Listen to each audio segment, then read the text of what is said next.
আর আপনারা অনেক অনেক টাইম ফ্রেমের কথা বলেন, ধরেন তাদুল আজকে বলেছে ডিসেম্বরের মধ্যে, আমিও একবার ভেতরে যে অগ্রগতি জানি অ্যানালাইজ করে বলেছিলাম হয়তো অক্টোবরের মধ্যে পাবো।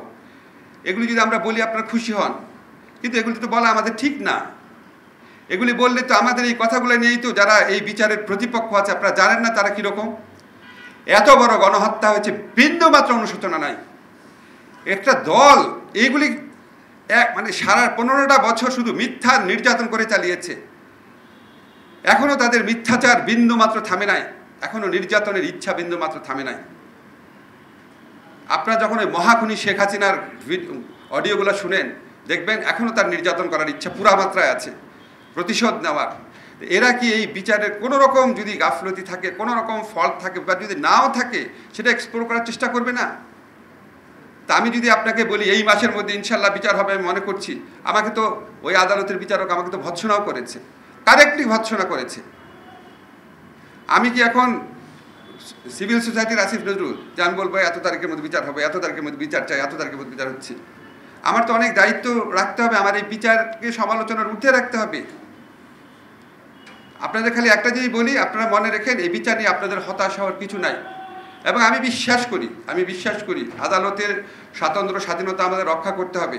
বলতে পারি না যে আমি অবশ্যই হবে, বলতে পারি না, বাট আমি বিশ্বাস করি যে এই প্রক্রিয়ায় বিচার এগোচ্ছে।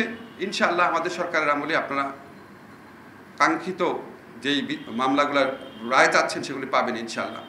সেকেন্ড একটা কাজ আমরা করে যাচ্ছি, অবশ্যই তাদুলরা করছে, প্রসিকিউশন টিম করছে, ইনভেস্টিগেশন টিম করছে, এমনভাবে বিচারের অকাট্য সাক্ষ্য প্রমাণ আমরা রেখে যাব, কোনো সরকার চাইলেও বিচার থেকে সরতে পারবে না, এটা আপনারা নিশ্চিত থাকেন। যদি আমি ফাউন্ডেশন অসাধারণ করে দিয়ে যাই, সেই ফাউন্ডেশন অস্বীকার করা পরবর্তী সরকারের জন্য সম্ভব হবে না। আর আমি বিশ্বাস করি না পরবর্তীকালে যেই ক্ষমতায় আসুক, বিএনপি হোক, জামাত হোক, এনসিপি হোক, আমি বিশ্বাস করি না, সরি ভাই, আমি বিশ্বাস করি না যে তারা বিচারে শৈথিল্য বা গাফলতি দেখাবে।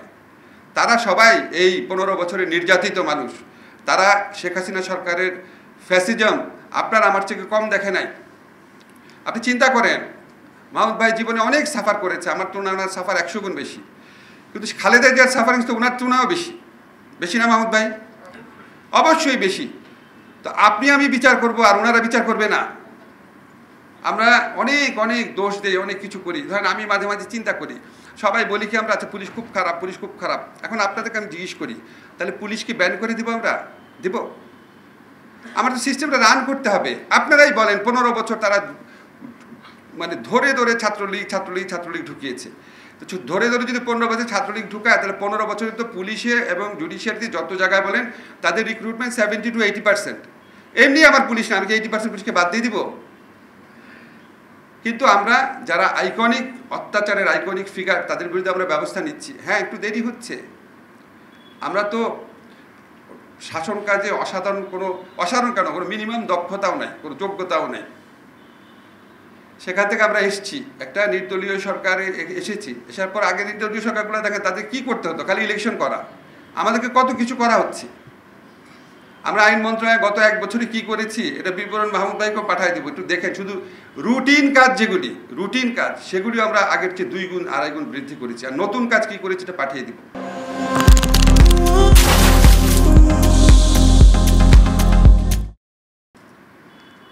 আমরা চেষ্টা করছি, আমাদের অনেক কিছু মানে ব্যর্থতা আছে, কিন্তু আমাদের চেষ্টায় ব্যর্থতা নেই, চেষ্টার ক্ষেত্রে কোনো শৈথিল্য নাই। আর আমি ইয়ামিনের ডেড বডিটা দেখার পর রেজওয়ান আর আমি বলি যে আমাদেরকে সবচেয়ে বেশি স্পর্শ করেছে ইয়ামিনের মৃত্যুটা। এটা মেনে নেওয়া যায় না, মানে সবই স্পর্শ করে আমাকে পার্সোনালি। এই জিনিসটা আমার যতবার দেখি আমার মনে হয় যে এর চেয়ে বড় নিষ্ঠুরতা আর দলিল হতে পারে না। আমি কিন্তু ইয়ামিনের বাবাকে খুঁজে বের করেছি। আমি ডকুমেন্টে তৈরি করার সময় বলছি ইয়ামিনের বাবার ইন্টারভিউ নিতে হবে। আপনি আজকে অনেক কিছু বলেছেন, আপনাকে একটু বিনয়ের সাথে কয়েকটা কথা বলি। ধরেন খায়রুল হক সাহেব যদি আইন কমিশনে থাকে, আইন কমিশন তো কোনো বিচার করেন না, উনি আইন কমিশন মূলত রিসার্চ করে। যখন এত বড় একজন মানুষ যখন চারদিকে খুঁজে সবচেয়ে ভালো রিসার্চ কে করতে পারে, একাডেমিক ব্যাকগ্রাউন্ড দেখে, পাবলিকেশন দেখে, বিদেশি ডিগ্রি দেখে, উনি যদি কাউকে খুঁজে আনেন, উনি যদি বলে আমি এক্সকে চাই আমার পিএস হিসাবে, বা এক্সকে চাই আমার প্রিন্সিপাল রিসার্চ অফিসার হিসাবে, তার কি বুকের পাটা আছে বলবে না আমি আপনার সাথে আসবো না? আপনারা কি এই রিয়ালিটিগুলো বুঝেন না ভাই? আপনি তো চাকরি করেছেন, এখন আপনার মধ্যে সাহস দেখা যাচ্ছে কি চাকরি ছেড়ে দিবে? এই কারণে তার চাকরি ছেড়ে দেওয়া যায় না যে ওনার এখানে আইন কমিশনে রিসার্চার হিসাবে একজন গেছে, আইন কমিশনে গেছে, এটা কি ছেড়ে দেওয়া যায় মাহমুদ ভাই? এবং উনি যদি চিফ জাস্টিস থাকা অবস্থায় বলে যে আচ্ছা ঠিক আছে, পৃথিবীতে সবচেয়ে শয়তান মানুষগুলো কিছু কিছু যোগ্য লোক কাছে রাখে ভাই, কারণ তার শয়তানি করার জন্য তো লোক আছেই, পাশাপাশি তার তো অ্যাডমিনিস্ট্রেশন রান করাতে হয়। তো এরকম আপনি ধরেন ইউনুস স্যারের ব্যাপার নিয়ে বলেছেন, আপনার আবার এটাও আমি একটু বলি, স্যার কিন্তু দায়িত্ব নেওয়ার কয়েকদিনের মধ্যে আবু সাঈদের ওখানে গেছেন, ওনার পরিবারের সাথে কথা বলেছেন, উনি একদম গ্রামে ওনার বাড়িতে গিয়ে কথা বলেছেন। হ্যাঁ, আপনি বলতে পারেন অবশ্যই মাহমুদ ভাইয়ের সাথে আমি একমত, আপনার সাথে একমত, সবার সাথে দেখা করলে অবশ্যই সেটা সব দিক দিয়েই ভালো। কিন্তু আমার মনে আছে আমি নিজেই উপস্থিত ছিলাম যে গুরুতর আহত যে কিছু মানে গুরুতর যারা নিজেরা আহত তাদের সাথে স্যার দেখা করেছেন যমুনাতে, শহীদ কিছু কিছু পরিবারের সাথে দেখা করেছেন। আমি আপনাদের রিকোয়েস্টটা স্যারকে বলবো যে সবাই একসাথে করে দেখা হলে এটা অবশ্যই ভালো হয়, চেষ্টা করব। আর ভাই আমাদের ব্যর্থতা আছে, আমাদের অক্ষমতা আছে, আমাদের অনভিজ্ঞতা আছে, কিন্তু আপনাকে একটা জিনিস বলি, আপনার মতো মানে আমারও হৃদয় কাঁদে। আমি বিশ্বাস করেন, আমি জাস্ট একটা জিনিস আপনাকে বলি যে কোনো জায়গায় যখন কোনো দুঃখ বেদনা দেখি আমি খালি ভাবি যেটা আমার হতো। আমি মাইলস্টোন স্কুলে, আমি আইনমন্ত্রী, আমার তো যাওয়ার কথা না, আমার সাথে তো এটা কোনো সম্পর্ক নাই। আমার খালি সারা রাত আমি ঘুমাতে পারি না, আমি জাস্ট যাই না, আমার আমার একটু থেকে চোখে পানি আসছিল যে আমি তো আমার বাচ্চাগুলোকে স্কুল থেকে নিয়ে আসতাম, এখনও যাই সকালবেলা বাচ্চাকে স্কুলে দিয়ে আসি অ্যাটলিস্ট। তা আমার খালি মনে হচ্ছিল যে আমার বাচ্চাটা যদি ওখানে থাকতো আমার কী অবস্থা হতো।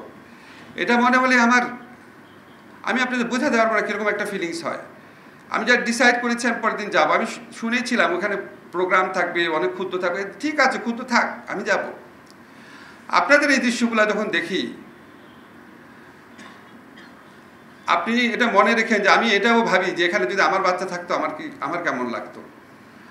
আপনারা এই জন্য যাই বলেন, আমাকে কেউ বলে আছে ওনাকে আন্ডারে সমালোচনা করে, আমাকে যা ইচ্ছা বলুন, ওনাদের অধিকার আছে। আপনারা তো 1000 গুণ সমালোচনা করলে আমরা অ্যাকসেপ্ট করব, কিন্তু প্লিজ একটু বোঝার চেষ্টা করেন যে সত্যি একটা বিচার একটা খুব একটু জটিল প্রক্রিয়া, এটা তো আপনাদের অ্যাকসেপ্টেবল করতে হবে, এটার জন্য সুপ্রিম কোর্টে টিকে সেটার ব্যবস্থা করতে হবে।